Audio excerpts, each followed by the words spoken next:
at The Eye, and Ryan Sabey, the Deputy Political Editor at The Sun. Good morning to you both. Good morning. Thanks for your company this morning. Shall we kick off then with the front page of The Times, defence pledge by Labour. So John Healey saying, look, we're going to have to raise defence spending GDP to 3% as a pledge. It's not an ambition anymore. This is a certainty. Yeah, exactly. And that's the key bit, really, that's new about this. So the Prime Minister announced in February that the UK would spend 2.5% of GDP by 2027. So that was an increase on where we were. And he said at the time that there was an ambition to reach 3% at some point in the future. But that was very non-committal, clearly. So the Defence Secretary today in The Times is saying that they will definitely spend 3% of GDP on defence by 2034. So I think defence industry, the armed forces will be pleased to hear this. It's a positive noise.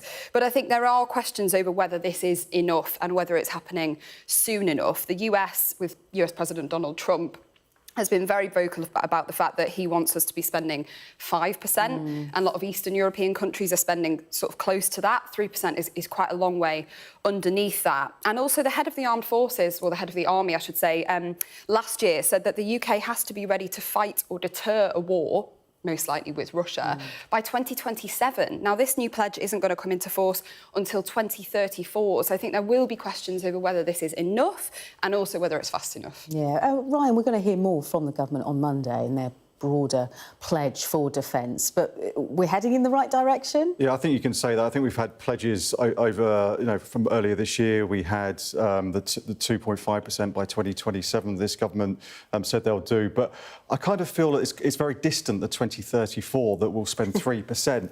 Poland say next year they want to spend 5%. Yeah. So all this is seen in that context, and also in the context of Donald Trump saying that Europe needs to step up. It's not the job of America to be that policeman in Europe. So I think it almost feels like it's a step in the right direction, but it feels like possibly we could be doing more. Do you think without Trump and that second administration from him, we would have been having these conversations?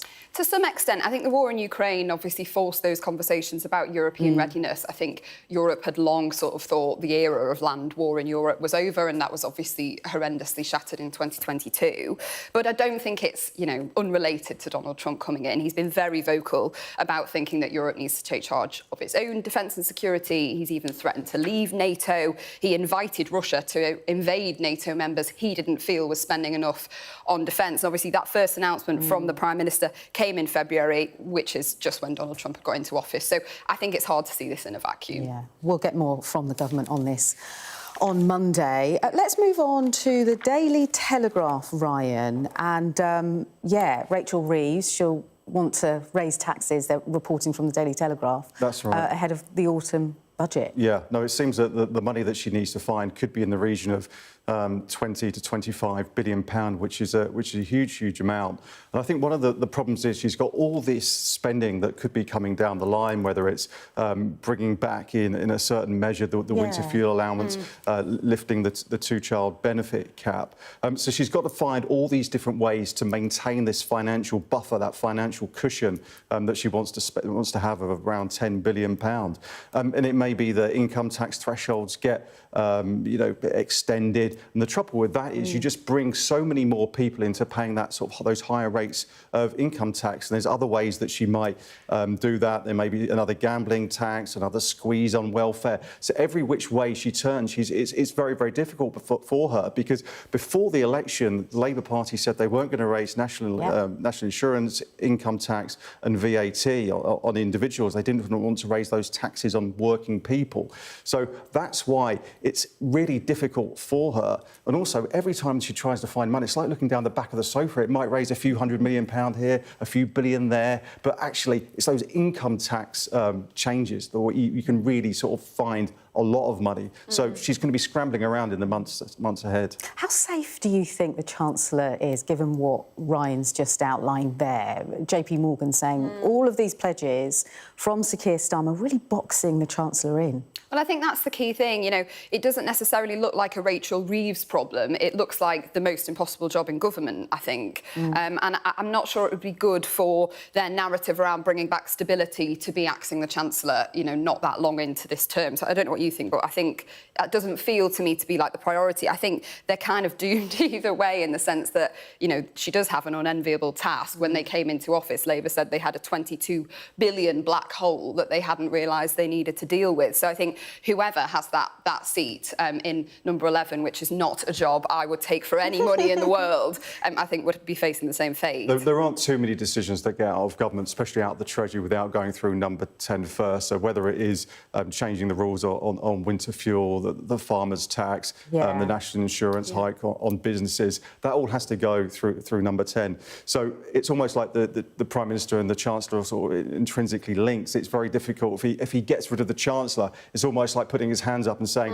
look, I failed too. Yes. So that's why I think she'll be safe. But all of this, don't you think, really feeds into reform and the bid from Labour to ward off that threat? Yeah, look at the sort of almost like a knee-jerk reaction that this government have had. We've had Nigel Farage saying that he'd be very keen on changing the two-child benefit cap, on winter fuel allowance again. And that's why every time Nigel Farage talks about something and a new policy, it almost seems like the government are sort of having this knee-jerk reaction into actually changing things. So they've looked at the local election results back in May, and what came up the most on the doorstep was that those changes last year on the winter fuel allowance, and it's likened to the Liberal Democrats and them raising tuition fees. It was that bad. So that's why they've had to make all these changes. We had those hints over the last few weeks on those welfare changes. Yeah, and all the while you don't hear policy from Kemi Badenoch. That's been a criticism levelled at her. We're hearing a lot from Nigel Farage. He knows how to garner conversation, doesn't he? And how much that feeds in also to the Conservatives, Ryan. I think one of the main things for Kemi Badenoch, she set up a series of policy reviews. We've had some sort of reasonable announcements from her on net zero and immigration. But I think that's one of the issues with her. She needs to get out and say a little bit more because time is not on her side.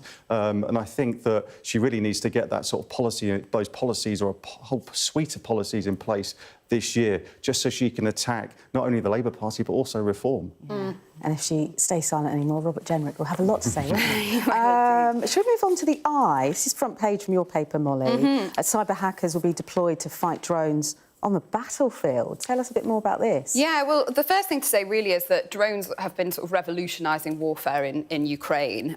In some ways, the war in Ukraine's been quite conventional, right back to tanks and trenches, but then drones have been totally changing the way that people are having to operate. I was speaking to a Ukrainian soldier who's on the front lines at the minute saying they basically can't leave trench cover during the daylight because they will be so quickly spotted and hit by drones.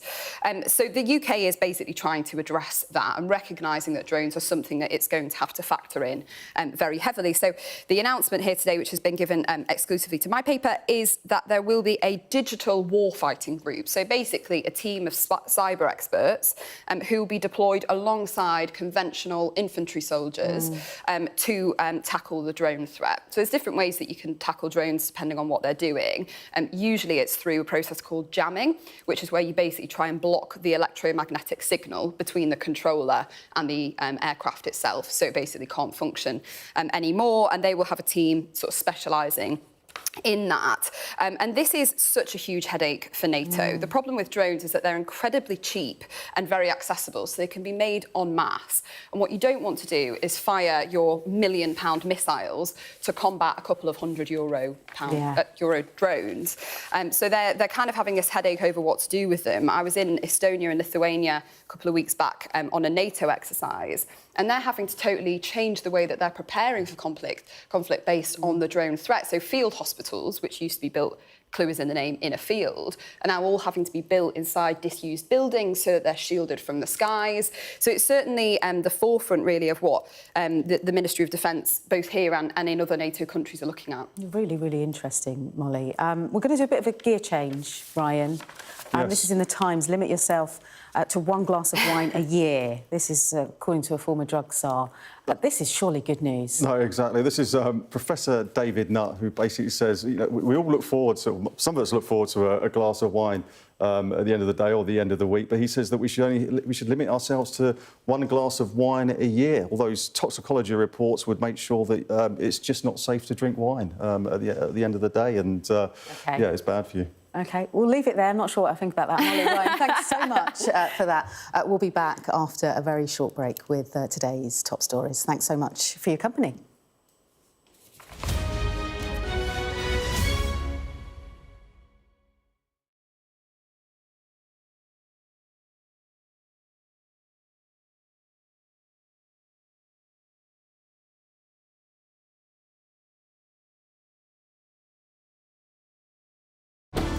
Jubilation in the streets